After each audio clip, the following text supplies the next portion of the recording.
আসসালামু আলাইকুম। সি প্রোগ্রামিংয়ে আপনাদের স্বাগতম এবং এটা এসএসসি আইসিটির জন্য একটি খুব গুরুত্বপূর্ণ একটি প্রবলেম আমরা সলভ করব চ্যাপ্টার 5-এর সি প্রোগ্রামিং। এবং এই একটি প্রবলেম যদি ঠিকভাবে সলভ করা যায় এটা পরীক্ষায় কিন্তু অবশ্যই এই ধরনের একটি প্রশ্ন থাকেই। তো আমরা এটা সলভ করে নিই। আগে দেখে নেন যে 1 থেকে 100 পর্যন্ত 1 2 3 4 এভাবে 100 পর্যন্ত সংখ্যাগুলো স্বাভাবিক সংখ্যাগুলোর যোগফল বের করব কিসের সাহায্যে? ফর লুপের সাহায্যে। কিছুই বলা নেই, শুধু বললে 1 থেকে 100 পর্যন্ত সংখ্যাগুলোর যোগফল বের করো।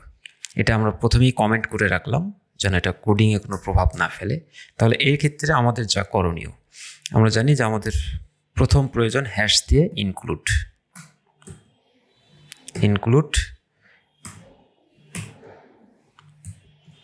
stdio.h হেডার ফাইল যুক্ত করলাম। এরপর আমাদের প্রোগ্রাম শুরু int main ফার্স্ট ব্র্যাকেট শুরু ফার্স্ট ব্র্যাকেট শেষ এবং লাস্টে একটা সেকেন্ড ব্র্যাকেট দিয়ে দিলাম।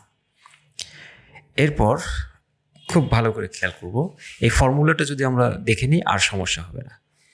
আমাদের যোগ করতে চাই, এই সিরিজের যোগফল বের করতে চাই, তাহলে প্রথম আমাদের দরকার হচ্ছে একটা ভেরিয়েবল যেটাকে আই দিয়ে প্রকাশ করব এবং একটা ভেরিয়েবল ইনিশিয়েট করার জন্য আমাদের টাইপ বলতে হয়, যেমন int ইন্টিজার টাইপ ভেরিয়েবল, এটা হচ্ছে আই এবং এইটা ভেরিয়েবলের ভ্যালুটা ইনিশিয়েট করে দেব আই ইকুয়াল এই প্রথম যে সংখ্যাটা সেটা হলো আই এর মান।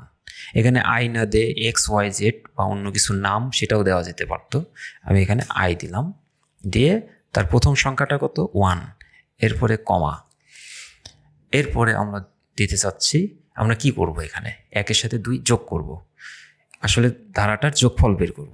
যেহেতু যোগ বের করব সেই জন্য এস নেব, একটা ভেরিয়েবল এস এর মান থাকবে হচ্ছে যোগফল শুরুতেই 0। যোগফল কেন 0? এটা হচ্ছে যোগাত্মক অ্যাডিটিভ আইডেন্টিটি।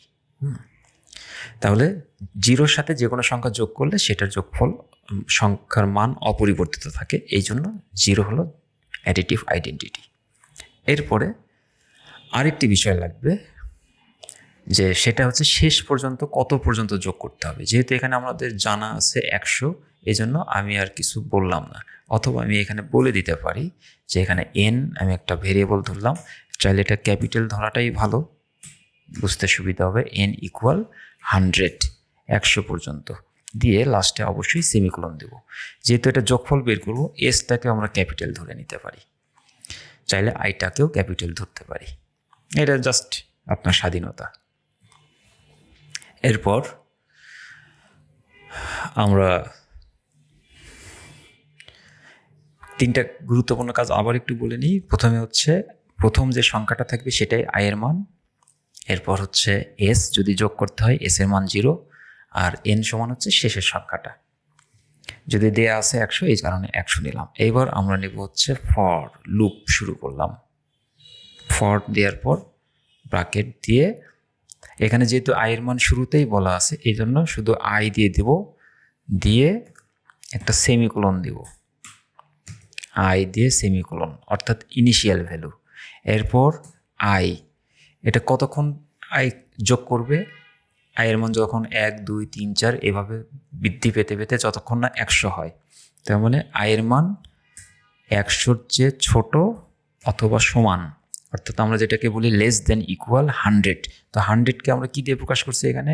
এন দিয়ে, এই কারণে আমরা লেস দেন ইকুয়াল এটা এন দেব। এই স্পেসগুলো দিচ্ছি, এটা জরুরি না যে দিতে হবে, তবে দিলে ভালো। প্রোগ্রামিংয়ের নিয়ম অনুযায়ী, আদব কায়দা অনুযায়ী এটা দেওয়া উচিত। এরপর এই সংখ্যাটা কত করে বৃদ্ধি পেল, 1 থেকে 2 পর্যন্ত কত করে বৃদ্ধি পেল? 1 করে। তো যদি 1 বৃদ্ধি পায়, এটা আমরা এইভাবে লিখতে পারি আই ইকুয়াল আই প্লাস 1। এটা স্পেস দিলে বেশি ফাঁকা হয়ে যাচ্ছে, এই জন্য আমি কাছাকাছি লিখে দিচ্ছি আই ইকুয়াল আই প্লাস 1। ওকে, এইভাবে লিখতে পারি। আবার সরাসরি আই ডবল প্লাস দিয়েও লিখতে পারি, অথবা আই ডবল প্লাস অথবা আই প্লাস এরপর ইকুয়াল তারপরে 1, এভাবেও লিখতে পারি। তাহলে ডবল প্লাস শুধুমাত্র তখনই দেওয়া যাবে যখন অনলি 1 করে বৃদ্ধি হবে। ডবল প্লাস মানে 1 করে বৃদ্ধি। এছাড়া বাকি ক্ষেত্রে আই প্লাস ইকুয়াল অথবা আই ইকুয়াল আই প্লাস 1। তো আই প্লাস ইকুয়াল 1 এটাই আমরা দিলাম। এটা লুপ শুরু হলো। একই কাজ যখন বারবার করতে হয় তখন আমরা লুপ ব্যবহার করি। সেকেন্ড ব্র্যাকেট দিলাম, শুরু। এই যে সেকেন্ড ব্র্যাকেট শুরু, এই হলো সেকেন্ড ব্র্যাকেট শেষ। এর ভিতরে আমরা বলছি কি কাজ করব, আমরা যোগ করব। এই যে এস দিয়ে যোগ করব। যেহেতু এস ক্যাপিটাল নেওয়া হলো, তাহলে এস ইকুয়াল এসের যে আগের মান আছে 0, তার সাথে যোগ করব হলো নতুন সংখ্যাটা কত, 1। এই 1 কি দিয়ে বোঝাচ্ছি, আই দিয়ে বোঝাচ্ছি। এই হয়ে গেল। তাহলে এ কি করবে, এ প্রথমে এটা যোগ করে 1 থেকে 100 পর্যন্ত সবগুলো যোগ করে তারপরে এই লুপটা শেষ হবে। যখন লুপ শেষ হবে এরপর আমি বলবো যে প্রিন্ট, আমরা প্রিন্ট করব।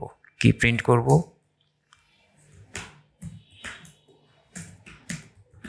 দ্য সাম ইজ, এখানে বলে দিচ্ছি একটা সমষ্টি আমরা পেলাম, তাই না? দ্য সাম ইজ কত, এই জায়গাতে আমরা একটা সংখ্যা পার্সেন্টেজ ডি দিব, ডেসিমেল, এটাকে বলা হচ্ছে প্লেস হোল্ডার। দিয়ে এই কমা দিয়ে আমরা এই জায়গাতে কার মান বসাবো, যোগফলটা কার ভিতরে আছে, এস এর ভিতর, এস দিয়ে লাস্টে অবশ্যই একটা সেমিকোলন দেব, দিলাম। এবং যেহেতু এটা মেইন একটা ফাংশন ইন্টিজার টাইপ, এই জন্য অবশ্যই এর শেষে আমাদের রিটার্ন 0 দিতে হবে। রিটার্ন 0। এই দিয়ে যখন আমরা এটাকে রান করব, এটাই হচ্ছে একটা হলো শুধু রান, আরেক পাশেরটা হচ্ছে বিল্ড অ্যান্ড রান। তো এটাকে আগে কম্পাইল করতে হয়, তারপরে রান করতে হয়। তো আমরা এটাকে বিল্ড অ্যান্ড রানে যখন দিচ্ছি, এটা রান করে আমাদের হচ্ছে কনসোলে দেখাবে ব্ল্যাক একটা স্ক্রিন, আলাদা একটা উইন্ডো। আচ্ছা, তাহলে এখানে একটা ভুল ধরছে, প্রিন্ট। অ্যাকচুয়ালি আমরা পাইথনে কাজ করে এটাই হয়েছে, প্রিন্ট বলে কিছু নাই, এটা প্রিন্ট এফ। তো প্রিন্ট এফ দিয়ে আমরা আবার যখন এটাকে রান করব,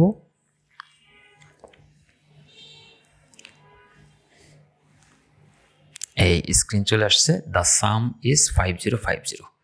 ঠিক আছে, প্রেস এনি কি টু কন্টিনিউ, যে কোনো একটা এন্টার দিলে এটা চলে গেল।